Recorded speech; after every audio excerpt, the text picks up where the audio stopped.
നമ്മളെന്തിനു react react ചെയ്താൽ problems ഉണ്ടാവും എന്ന് പറഞ്ഞിട്ട് നമ്മൾ പലരും ഒരു കുറ്റം ചെയ്ത് കഴിഞ്ഞാൽ നിയമപരമായിട്ട് മാത്രമേ ചില ശിക്ഷകൾ നടപ്പാക്കാൻ പറ്റുള്ളൂ എന്ന് നമ്മൾ വിചാരിക്കും. പക്ഷേ നിയമത്തിൻ്റെ വഴി കൂടെ അല്ലാതെ ഓവറോൾ കുഴപ്പമില്ല, നമുക്ക് വൺ ടൈം ഒന്ന് കണ്ടിരിക്കാവുന്ന ഒരു പടം.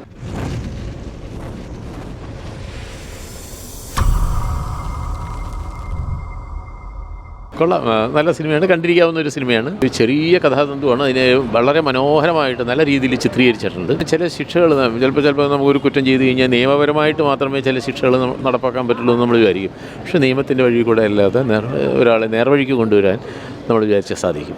സമൂഹത്തിലുള്ള ഒരു ചെറിയ തിന്മ ഇപ്പോൾ നിലനിൽക്കുന്നതായിട്ടുള്ള സൈബർ ക്രൈംസും മറ്റേതൊക്കെ വരുന്നത് പോലെ തന്നെയുള്ള ഒരു ക്രൈമിൻ്റെ ഒരു ഇതാണ് കഥയിൽ വരുന്നത്. പ്രത്യേകിച്ച് നമ്മളെല്ലാവരും ബോധവാന്മാരാകേണ്ടുന്ന ഒരു കഥയും കൂടിയാണ്.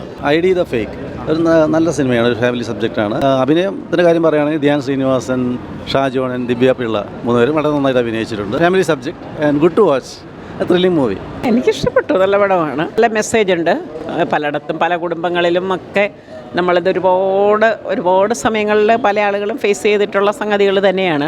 അപ്പം പലരും പേടിച്ചിട്ട് അങ്ങ് മിണ്ടാതെ ഇരിക്കും. നമ്മളെന്തിനു റിയാക്ട് ചെയ്താൽ പ്രോബ്ലംസ് ഉണ്ടാവും എന്ന് പറഞ്ഞിട്ട് നമ്മൾ പലരും അങ്ങനെ ഇരിക്കും. നമുക്ക് ഫോണിൽ കൂടെ തന്നെ എല്ലാം മിക്കവാറും എല്ലാ ആളുകളും ഇതൊക്കെ ഇങ്ങനെയുള്ള കാര്യങ്ങൾ ഫേസ് ചെയ്യാറുണ്ട്.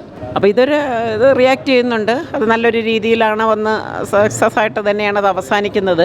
ചിലപ്പോൾ നമ്മൾ കാണുന്നത് ചിലപ്പോൾ അത്രയും നല്ലൊരു രീതിയിലായിരിക്കില്ല അവസാനിക്കുന്നത്. പക്ഷേ സിനിമയിൽ നല്ല രീതിയിൽ അവസാനിക്കുന്നതും ബുദ്ധിപരമായിട്ടുള്ള രീതിയിൽ നീക്കം വന്നിട്ടുണ്ട്.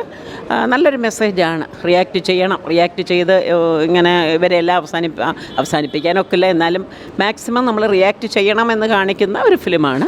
നല്ലതാണ്, കണ്ടിരിക്കേണ്ട ഫിലിമാണ്. ID പടം കുഴപ്പമില്ല, ഒരു സസ്പെൻസും കാര്യങ്ങളൊക്കെ ഉള്ളൊരു പടമാണ്.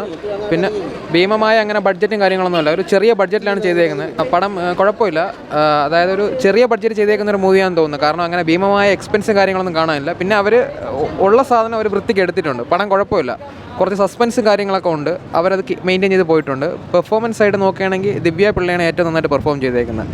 പടത്തിനുടനീളം ഒരു സസ്പെൻസ് കാര്യങ്ങളുണ്ട്. നമുക്കൊരു പടം എവിടേക്കോ ചില സ്ഥലങ്ങളിൽ ഒരു എൻഗേജിങ് ആയിട്ടൊക്കെ തോന്നുന്നുണ്ട്. ഓവറോൾ കുഴപ്പമില്ലാത്തൊരു പടമാണ്. ദിവ്യ പിള്ള നന്നായിട്ടുണ്ട്. സ്റ്റോറി നല്ലൊരു സ്ട്രോങ് സബ്ജക്റ്റാണ്. ഇതുപോലത്തെ ഇൻസിഡൻസ് ഒരു ട്രൂ ഇൻസിഡൻസ് ചുറ്റും നടന്നിട്ടുണ്ട്. അതായത് അങ്ങനെ ഒരു സാധനമോ ഇതുപോലത്തെ ഇൻസിഡൻസ് നമ്മുടെ സൊസൈറ്റിയിൽ നടന്നിട്ടുള്ളൊരു സാധനമോ. ഓവറോൾ കുഴപ്പമില്ല, നമുക്ക് വൺ ടൈം ഒന്ന് കണ്ടിരിക്കാവുന്ന ഒരു പടം.